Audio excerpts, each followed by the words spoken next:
హరీష్ కు out. TRS నుంచి పంపేందుకు KCR plan. TRS నుంచి మంత్రి హరీష్ రావును బయటికి పంపేందుకు ప్లాన్ రెడీ అయిందని, మిత్రద్రోహి పేరుతో శ్మశానానికే పంపుతారని టీపీసీసీ చీఫ్ రేవంత్ రెడ్డి సంచలన వ్యాఖ్యలు చేశారు. టీఆర్ఎస్ లో తిరుగుబాటు రాబోతున్నదని ఆయన జోస్యం చెప్పారు.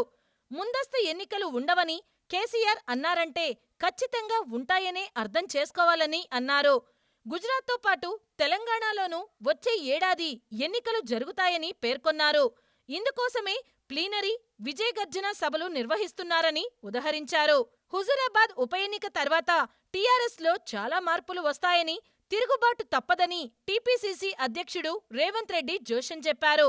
హరీష్ రావును కూడా కేసీఆర్ త్వరలో పార్టీ నుంచి బయటకు పంపుతాడని, మిత్రద్రోహి పేరుతో శ్మశాన వాటికకు పంపిస్తారని వ్యాఖ్యానించారు. ఆయన సీఎల్పీలో మీడియాతో చిట్చాట్లో పలు అంశాలను ప్రస్తావించారు. పార్టీలో ఇప్పటికే తిరుగుబాటు పెరిగిందన్నారు. ఈ తిరుగుబాటును ఎదుర్కొనేందుకే కేసీఆర్ ప్లీనరీ, విజయగర్జన సభ నిర్వహిస్తున్నారని పేర్కొన్నారు. పార్టీలో జరుగుతున్న పరిణామాలకు కేసీఆర్ భయపడుతున్నారని, దాన్ని బయటకు కనిపించకుండా ఈ సభలు నిర్వహిస్తున్నారని రేవంత్ రెడ్డి తెలిపారు. సీఎం కేసీఆర్ ముందస్తు ఎన్నికలు ఉండవు అన్నారంటే ముందస్తు ఉన్నట్టేనని పేర్కొన్నారు. ముందస్తు ఎన్నికలు రావంటూ చెప్పడం హాస్యాస్పదంగా ఉందని, ఎన్నికల షెడ్యూల్ ప్రకారం పార్లమెంట్, అసెంబ్లీ ఎన్నికలు కలిసి రావని, 6 నెలల ముందే అసెంబ్లీ ఎన్నికలు వస్తాయన్నారు.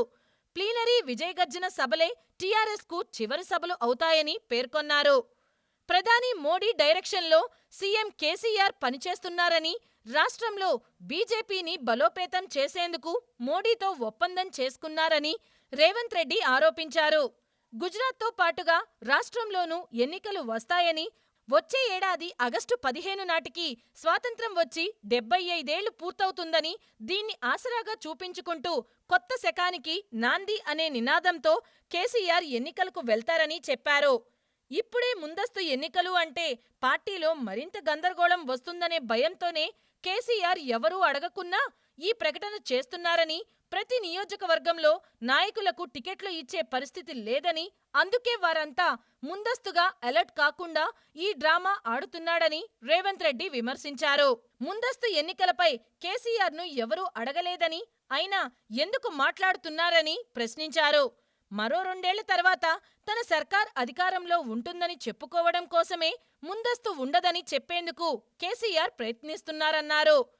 తెలంగాణలో 16 స్థానాల్లో తమ పార్టీకి చెందిన వారే ఎంపీలుగా గెలుస్తారని, దీంతో కేంద్రంలో చక్రం తిప్పుతామని కేసీఆర్ అంటున్నాడని, ఇది దేనికి సంకేతమని ప్రశ్నించారు.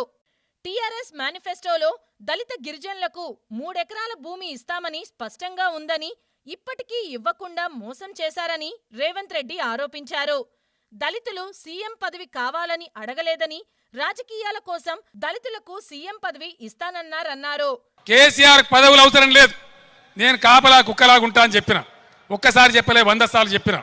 ఒక దళిత నాయకుడినే ముఖ్యమంత్రి చేస్తామని చెప్పి కేసీఆర్ ప్రకటించాడు. నేను చెప్పిన అంటే తల నరుక్కుంటగానే ఆ మాట తప్పను. ఖచ్చితంగా ఎట్టి పరిస్థితులలో రేపటి తెలంగాణ రాష్ట్రానికి దళిత నాయకుడే ముఖ్యమంత్రిగా ఉంటాడు. దళిత బంధు కూడా అడగలేదని, కానీ ఏబీసీడీ వర్గీకరణ కోసం కొట్లాడుతున్నారని, ఆ విషయం మాట్లాడకుండా దళిత బంధు అంటున్నారన్నారు. ఇప్పటి వరకు చాలాసార్లు ప్రధానిని కలిసిన కేసీఆర్ ఎస్సీ వర్గీకరణపై ఎందుకు అడగలేదన్నారు. కేసీఆర్ తన పార్టీలోనే దళితులకు ప్రాధాన్యత ఇవ్వడం లేదని, పార్టీ అధ్యక్ష పదవి కోసం కేసీఆర్ నామినేషన్ వేసే సమయంలో ఒక్క దళితుడు కూడా లేడని, వేదికపై కూడా దళిత నేతలను పక్కన కూర్చోబెట్టలేదని రేవంత్ విమర్శించారు. దళిత ద్రోహి నాయకత్వంతో మరో దళిత నాయకుడు మోత్కుపల్లి జాయిన్ అయ్యాడన్నారు.